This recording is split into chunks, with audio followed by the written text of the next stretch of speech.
कितना अंडा? इसमें 20 अंडा। 20 अंडा, थोड़ा प्याज आधा किलो।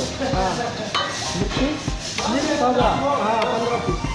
और देखो ऑमलेट बन रहा है भाई, मसालेदार ऑमलेट, मसाला ऑमलेट, मसाला ऑमलेट, मसाला ऑमलेट। बहुत ज़बरदस्त ऑमलेट तो देखने में ज़बरदस्त आ रहा है।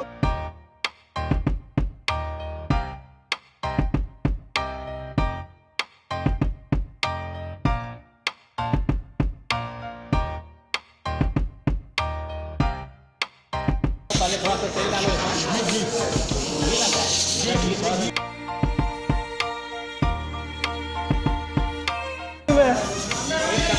एक डब्बू डालने का पावरफुल के साथ रखने का।